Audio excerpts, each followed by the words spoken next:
Shalom passionné de Christ et bienvenue à un instant d'édification et d'enseignement. Prions les Seigneurs. Éternel Dieu, nous te disons merci.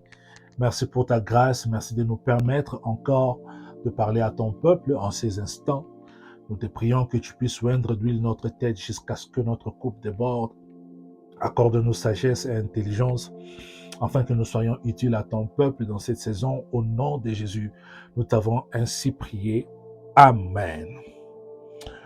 Gloire au Seigneur, je vous reçois encore dans ces programmes et je vous bénis, vous tous qui continuez à nous soutenir et à partager ce programme. Que l'Éternel Dieu vous bénisse. Rapidement, allons dans les Saintes Écritures. Nous sommes dans le livre d'Esther. Nous allons lire les chapitres 7e et nous allons lire le verset 10. Nous lisons au nom puissant de Jésus. La Bible dit « Et l'on pendit Aman au bois qu'il avait préparé pour Mardochée, et la colère du roi s'apaisa. » Nous commençons, je parle ce soir plutôt, sur un thème, comme je vous l'avais promis, qui est intitulé « La victoire sans épée ». La victoire sans épée. Il est très important pour nous ici de savoir que la force ou les épées ne sont pas les seules armes pour remporter une victoire. Comme je vous l'avais dit, au fait, ce n'est même pas tout combat de la vie qu'il faut combattre. Ce n'est pas toute bataille de la vie qu'il faut combattre avec la force ou avec les épées. Est-ce que je suis en train d'accentuer comment je peux dire la légèreté? Loin de là. Est-ce que je veux que les gens soient naïfs? Loin de là. Est-ce que je veux que les gens ne puissent pas prêter attention à des circonstances qui leur arrivent? Loin de là. Mais ce que je veux épingler ici, c'est tu n'as pas juste besoin d'utiliser la force ou l'épée pour surmonter les combats que tu es en train de traverser. Au fait, ici, je parle de combats, je ne parle pas seulement des combats spirituels, je ne parle pas seulement des combats physiques, des rancunes que nous avons, mais je parle ici de la bataille de la vie, le combat de la vie, ton combat pour le destin pour lequel tu es appelé.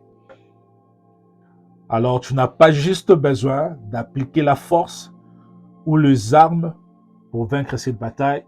L'Éternel nous a donné, comme je vous avais promis, quatre grandes clés qui peuvent nous aider à remporter la victoire. Le passage que nous avons lu, c'est avant même que je puisse parler de la Bible, je donnerai juste un exemple un peu plus clair d'un pays que nous connaissons qui, aujourd'hui, malgré qu'il y a des vents économiques et tout ça, mais ils sont quand même l'exemple à suivre quand il s'agit de la stabilité et d'un progrès ici en Afrique. Nous voyons un pays comme l'Afrique du Sud qui regorge en son sein des autochtones qui sont de trois différentes races, je peux même dire quatre. Vous avez des Noirs, vous avez le Métis, vous avez les Indiens, vous avez les Blancs qui sont ici. Il y a eu un temps où ce pays aussi a traversé des temps très difficiles, où les sangs coulaient, mais jusqu'au point où une personne a décidé de ne plus se battre avec les armes, mais de se battre d'une manière diplomatique. Il a utilisé la diplomatie et il a utilisé une sagesse qui a apaisé toutes les tensions. Aujourd'hui, parmi les pays africains qui sont émergents, c'est l'un des pays qui fait un peu la fierté de l'Afrique. Alors, il a utilisé une diplomatie, une politique diplomatique qui est aussi la lignée intellectuelle que j'ai fait selon les études. Et je crois que si on peut maîtriser ces choses et les combiner avec ce que nous avons à apprendre au travers de la Bible, nous pouvons vaincre beaucoup de choses. Vaincre beaucoup de choses au lieu d'aller toujours à la guerre, au lieu d'aller toujours par le combat, au lieu d'aller toujours par la force et utiliser les épées. Ici, l'histoire que nous avons lue, c'est l'histoire que nous connaissons très bien d'une jeune fille appelée Esther. Esther, vous connaissez qu'elle était étrangère dans un pays et lui et son oncle se sont retrouvés dans un pays et après un certain temps, la reine qui était dans le pouvoir a décidé de se mal conduire jusqu'au point où le roi a décidé d'épouser une autre femme. Par la grâce de Dieu, Esther s'est retrouvée la femme choisie et elle était dans le palais. C'était elle la reine, malgré qu'elle était étrangère. C'était elle la reine dans ce pays. Et un jour, un monsieur s'élève parce que son oncle Mardochée ne pouvait pas se prosterner devant cet homme appelé Aman. Et parce que Mardochée était juif et il sait qu'il ne faut que se prosterner devant les seigneurs. Et ce monsieur a vu que Mardochée n'a pas respecté cela. Il a commencé une guerre contre les Juifs. Son vouloir était d'exterminer tous les Juifs, que les Juifs meurent, que le mal puisse leur arriver. Et un décret a été signé et même cacheté par le roi, afin que tous les Juifs, partout où ils étaient dans ces pays, qu'ils soient tous exterminés.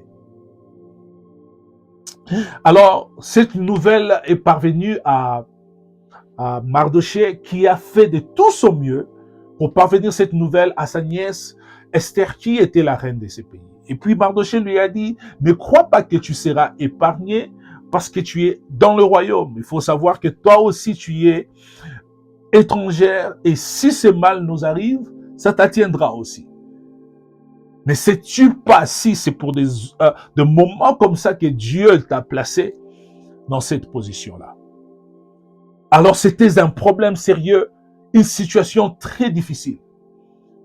Je ne sais pas dans quelle situation que tu te sens que ça c'est un combat que je suis en train de rencontrer. Je ne sais pas, peut-être dans ton travail, je ne sais pas pourquoi l'Éternel m'a donné ce message. Peut-être dans ton travail où tu travailles, tu sens qu'il y a des tensions, il y a quelqu'un qui veut que tu puisses quitter le travail. Peut-être au milieu de ton business, tu sens qu'il y a des gens, il y a des compétitions, des rivalités, les gens veulent que tu tombes. Je ne sais pas c'est quoi le combat que tu es en train de rencontrer. Peut-être dans ton mariage, tu sens qu'il y a un vent que les gens veulent que vous puissiez divorcer. Je ne sais pas, c'est le finance ou quoi que ce soit qui s'élève devant toi. Ce peuple s'est retrouvé dans cette même situation-là où ils ont senti vraiment que notre vie est en péril. Ils ont senti vraiment que nous sommes en train de frôler la mort. Si rien ne s'est passé maintenant, nous allons mourir. C'était un peuple étranger dans un pays. Il n'avait rien à dire. Il n'avait rien à faire. Il n'avait même pas une armée pour s'élever, crier la rébellion. Vous êtes d'abord dans un pays d'autrui et vous avez désobéi à la loi de ce pays. Vous mourrez par conséquence. Vous ne mourrez pas, ce peuple mourrait par conséquence parce que vous avez désobéi à la loi de ce pays, vous devez mourir. Les décrets étaient déjà signés. Le décret était déjà signé. Quand Mardochée a pu parvenir cette nouvelle à Esther, il y a 4 attitudes que j'appelle les 4 clés qui ont aidé ce peuple à surmonter ces combats sans aller dans une guerre, sans utiliser l'épée, sans utiliser la force, sans se battre. Ce peuple a utilisé 4 choses que je vais énumérer ici, qui leur a sorti de ces mauvais plans qu'ils ont préparés contre eux, et qui a ramené la paix, et ils ont même remporté sur ces combats. La première des choses qui a sauvé ce peuple, c'était la discrétion. Et la discrétion était la discrétion que la reine Esther avait. La Bible dit dans le livre d'Esther, le chapitre 2e, verset 20, la Bible dit ceci. Esther n'avait fait connaître ni sa naissance, ni son peuple, car Mardochée lui avait défendu. Et elle suivait les ordres de Mardochée aussi fidèlement qu'à l'époque où elle était sous sa tutelle. Esther, étant reine dans ces pays, n'a jamais dévoilé le secret de sa naissance, le secret de son peuple. Parce que si seulement Aman savait que Esther était aussi juive, il pourrait savoir comment manigancer cela et peut-être les mettre tous en péril. La discrétion d'Esther, c'est ce qui a fait que Aman puisse agir avec, permettez-moi le terme, stupidité ou manque de contrôle et s'exposer à un danger qui lui a coûté la vie. Vous savez, il y a beaucoup de choses qui nous arrivent dans la vie. Nous perdons dans beaucoup de choses parce que souvent, nous ne savons pas être discrets. La première clé que je veux te donner, qui va t'aider à surmonter beaucoup de choses, surtout dans cette génération où nous sommes. Tu veux vaincre beaucoup d'attaques dans ta vie. Apprends à être discret. Ce n'est pas toute vérité que tu dois exposer à tout le monde. Ce n'est pas ta position que tu dois exposer à toute personne. Certains d'entre nous, nous sommes des livres tellement ouverts que tout ce que nous planifions faire, tout ce que nous sommes, tout ce que nous avons, nous l'avons toujours exposé. Et des fois, nous l'exposons à des personnes qui ne doivent même pas connaître parce que une fois que la personne connaît ton secret, il est facile pour cette personne de te détruire. La Bible dit, étant reine dans ces pays, Esther n'a ni fait connaître sa naissance, ni fait connaître ses origines, ni son peuple. Elle a vécu avec une discrétion parce que son oncle lui avait défendu et elle est restée soumise à ses instructions. Elle n'a pas voulu que quelqu'un puisse connaître. Est-ce qu'il y a un temps que tu peux rester dans ta vie et te décider de fermer ta bouche? Ta bouche, la manière qu'elle est ouverte, elle t'attire de combats que tu ne méritais même pas. Il y a certains combats qui t'arrivent juste parce que tu avais ouvert ta bouche. Tu avais livré un secret. Tu avais publié certaines choses. Apprenons à être discrets. Nous vivons dans une génération où le cœur de la personne qui est à tes côtés, tu ne sais pas.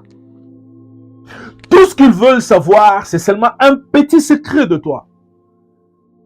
De ce que tu es en train de planifier. De ce que tu es en train d'organiser.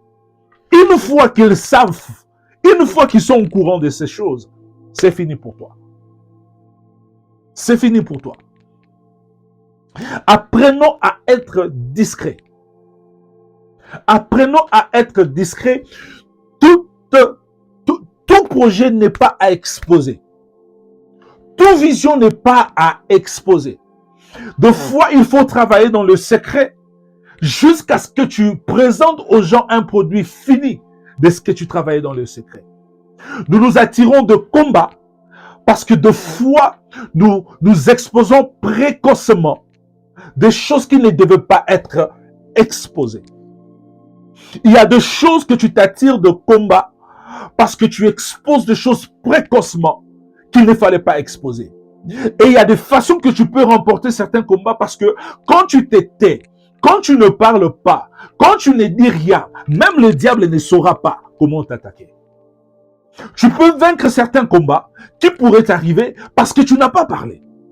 Parce que tu as gardé ton silence. Parce que tu as été discret. La discrétion, c'est quelque chose que nous devons développer au quotidien. Nous sommes entourés de personnes que vous ne savez pas. Esther, étant reine dans ce pays, n'a jamais fait connaître d'où elle venait. Parce que si peut-être Aman savait que la reine Esther est juive, il n'allait pas comploter contre tous les juifs. Il allait peut-être comploter directement contre l'oncle d'Esther pour lui faire mourir. Malgré tout cela, même si c'est une personne qui mourait, ça allait toujours affecter Esther. Vous voyez? Mais parce qu'il était ignorant de la position de la reine, c'est pourquoi ça lui a entraîné dans une bêtise qui lui a coûté la vie. Vous voyez, la discrétion de la reine Esther a coûté la vie d'Aman. Parce qu'il est parti même toucher à la tribu, au pays, au peuple de la reine, ne sachant pas que la reine était juive. Ne sachant pas que la reine était juive. De fois, apprenons à être discrets. Apprenons à être discrets. La deuxième clé qui peut nous aider à surmonter et à vaincre certains combats, c'est la prière et le jeûne. Esther chapitre 4, verset 16, la Bible dit, « Va rassemble tous les Juifs qui se trouvent à Sus et jeûnez pour moi, sans manger ni boire pendant 3 jours, ni la nuit, ni le jour. Moi aussi je jeûnerai de même avec mes servantes. Puis j'entrerai chez le roi malgré la loi. Si je dois périr, je périrai. » Vous voyez, je veux que l'Église puisse comprendre qu'il y a d'autres choses, même Christ l'a dit, ces genres de démons ne sortent que par la prière et par le jeûne. Il y a certaines situations dans votre vie, il y a certaines situations dans votre vie qui ne changeront pas jusqu'au jour où tu mettras de côté la nourriture, tu mettras de côté les loisirs, tu te concentres dans la prière et les jeûnes. La prière et les jeûnes sont une arme plus efficace que les épées.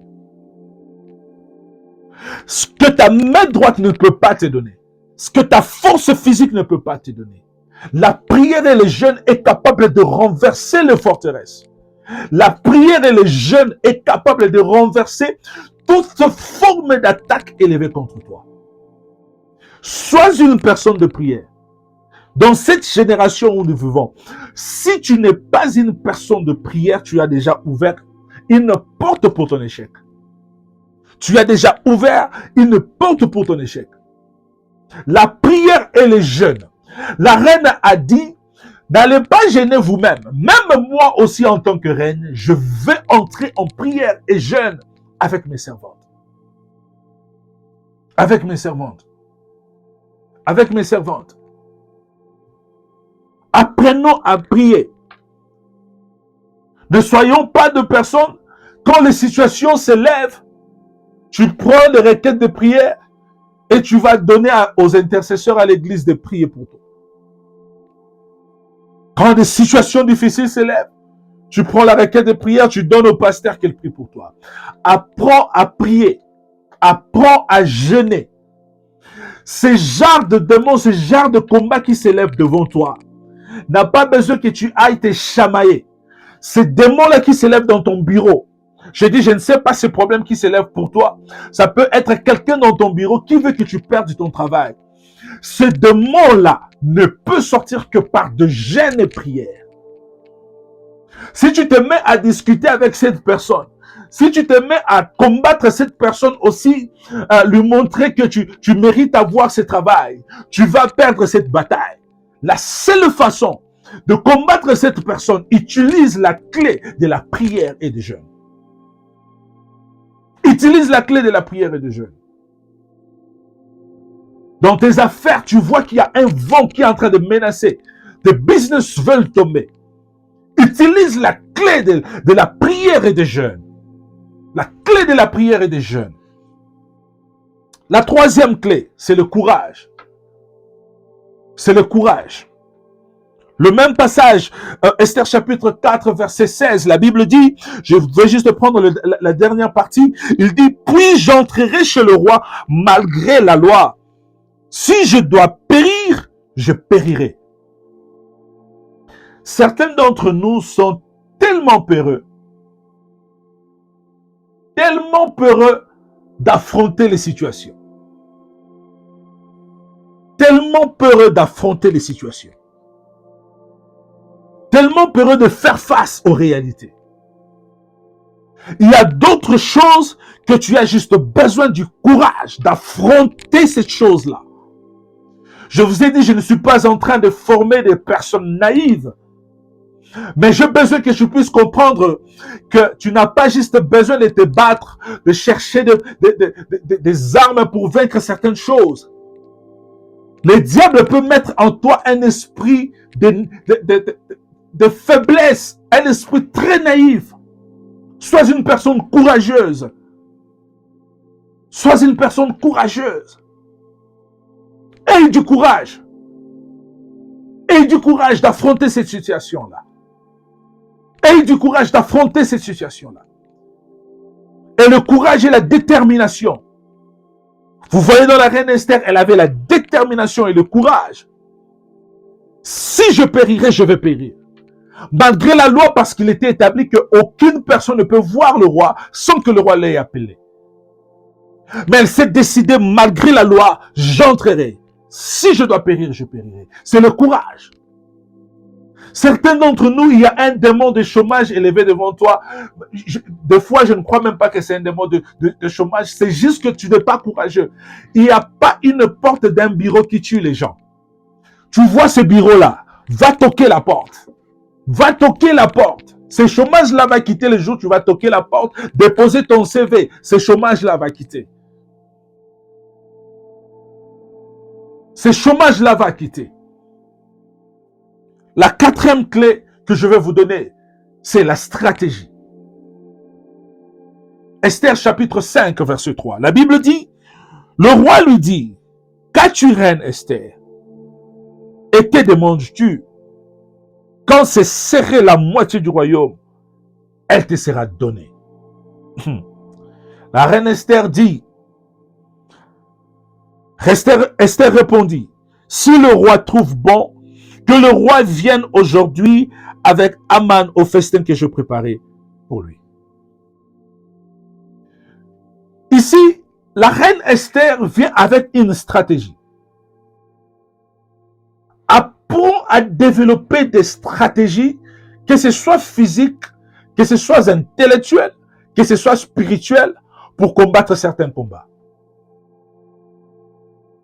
Ne va pas seulement comme ça. Ne va pas seulement comme ça. Dans chaque situation de la vie, développe des stratégies. Apprends à savoir comment parler. Apprends à savoir comment stratégiquement organiser des choses que tu veux, tes objectifs, comment tu veux les atteindre. Parce que imaginez-vous, la reine Esther entrait dans le palais royal, automatiquement, et commençait à dire au roi, non, le roi, il faut tuer Aman. Aman veut tuer mon peuple. Le roi dira quel peuple? C'est que toi d'abord, tu ne m'as jamais dit d'où tu venais. Elle a vu que je dois apporter une stratégie. La stratégie était que, laisse-moi d'abord les inviter. Laisse-moi préparer un repas pour eux. Laisse-moi organiser une manifestation où je mettrai de la bonne humeur. Je créerai une atmosphère de paix pour que le roi soit attaché à moi.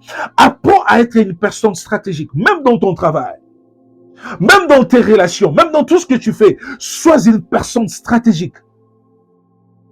Apprends à développer des stratégies qui vont t'aider à surmonter certaines choses. Ne sois pas une personne qui ouvre seulement sa bouche et tu renverses toutes choses. Sois une personne stratégique. Même dans ta façon de présenter tes projets, dans ta façon de présenter les problèmes, dans ta façon de présenter les problèmes, sois stratégique. Sois stratégique. Glory to God. Sois stratégique. Écoutez, dans les choses de Dieu, à part l'esprit, utilise aussi les stratégies. Ça peut t'aider. À part l'esprit, utilise aussi les stratégies. Ça va t'aider. Utilise les stratégies. Dans le ministère, utilise les stratégies. Dans ton business, utilise les stratégies. Elle a vu que si j'allais, directement, ces personnes sont trop attachées. Si j'ouvrais cette nouvelle comme ça pourrait même affecter moi-même. Alors laisse-moi créer une atmosphère où j'approcherai encore le roi auprès de moi. Même s'il est mon mari, même si c'est ton mari, même si c'est ton mari qui a commis une erreur, même si c'est ta femme qui a commis une erreur, et tu sens que le diable veut utiliser cette erreur-là pour séparer, déchirer ton mariage, il faut avoir des stratégies pour savoir comment parler à ton partenaire. Il y a d'autres personnes dans nos bureaux. Ils ont de bonnes positions pour t'avoir, pour te dégager de ce travail-là. Il y a des personnes dans nos bureaux. Ils sont mieux placés pour te dégager de ce travail-là. Quand tu sens que cette personne porte de la haine vers moi, ne cherche pas à combattre cette personne avec la force. Utilise des stratégies. Utilise des stratégies. Comment savoir? Parce que à la fin du jour, tout ce que toi tu as besoin, c'est soit de garder ton travail. Apprends à être stratégique afin de gagner tes objectifs. Apprends à être stratégique afin de gagner tes objectifs. Même quand c'est ton partenaire qui a commis un dégât dans le mariage et que tu sens que le mariage est prêt à être déchiré. Mais si tu sens que Dieu m'a appelé à être dans ce mariage, ne va pas brutaliser les choses à cause des erreurs. Sois stratégique. Même dans ta manière de présenter l'erreur de ton partenaire, sois stratégique. Sois stratégique, je répète encore, sois stratégique. Surtout dans ce monde où nous vivons avec des ennemis au quotidien. Des gens qui nous entourent, qui nous aiment pas. Des gens qui veulent le mal. Qui veulent le mal nous atteindre. Soyons stratégiques avec ces gens-là. J'avais un pasteur qui disait que les mauvaises personnes, on les appelle les mal nécessaires. Il y a d'autres personnes qui sont des mal nécessaires. C'est un méchant, mais il est important pour toi dans une période comme ça. Il est important pour toi. Alors, il est un mal nécessaire. Il est un mal nécessaire. Alors, quand quelqu'un est nécessaire pour toi, même s'il est mauvais, apprends à être stratégique pour savoir gagner toute sa nécessité avant de le rejeter comme un mauvais. Vous savez pourquoi nous perdons beaucoup de choses, nous perdons beaucoup de batailles parce que nous nous lèvons automatiquement quand nous découvrons quelque chose de mal d'une personne, on combat le mal, on oublie de voir la nécessité de la personne, on s'attaque au mal et on perd tout. Soyons stratégiques dans notre façon de faire les choses. Soyons stratégiques dans notre façon de faire les choses. Soyons stratégiques. Je bénis le Seigneur parce que je crois qu'il y a une personne qui devrait écouter ces choses. Ton mariage ne doit pas mourir. Ton mariage ne doit pas mourir. Ton mariage ne doit pas finir en divorce. Ne sois pas emporté par la colère. Et n'agis pas sous la pression de la colère. Sois stratégique. Vise tes intérêts. Vise tes intérêts dans tout ce que tu veux faire. Vise tes intérêts dans tout ce que tu veux faire. Si tu trouves de l'intérêt dans ce que tu es en train de faire, dans ce travail-là, si tu trouves de l'intérêt de continuer à vivre avec cet homme qui t'a épousé, je ne parle pas ici des petits amis et de quoi que ce soit, je parle de ce mariage-là, que tu trouves des intérêts pour cette femme-là que tu as épousée, quelles que soient des choses qu'on est en train de dire sur cette femme-là, que soit de bêtises qu'on est en train de dire sur cette femme-là. Sois stratégique dans ta façon de gérer ces problèmes-là. Sois stratégique. Je vois maintenant ta famille venir dans cette famille, dans ton foyer, commencer à dire des choses, Tu aimes ta famille, tu aimes ta femme. Sois stratégique dans ta façon de gérer ces problèmes. Sois stratégique dans ta façon de gérer ces problèmes. Cette histoire m'a appris beaucoup. Et j'ai pris que ces petits instants que nous avons passés puissent aussi t'édifier. Je vais prier pour toi. Éternel Dieu, j'ai prié pour celui qui m'a suivi ce soir. Accorde-lui la capacité de développer l'instinct de discrétion. Qu'il soit une personne capable de maîtriser des grandes choses qui bouillonnent dans son cœur, mais de ne pas l'avorter ou de ne pas le prononcer précocement. Je prie, Seigneur, qu'il développe une forte vie de prière et de jeûne. Je prie que celui qui me suit maintenant développe des capacités de courage exagérées pour affronter n'importe quelle porte tenue devant lui. Je prie aussi que ton Père, tu puisses les inspirer des stratégies divines afin de pouvoir surmonter toute attaque qui s'élève devant eux. Je te bénis, Seigneur, parce que cette génération, cette saison est une bonne saison pour la personne qui me suit. Au nom puissant de Jésus, nous avons ainsi prié. Amen. Que l'Éternel, mon Dieu, vous bénisse.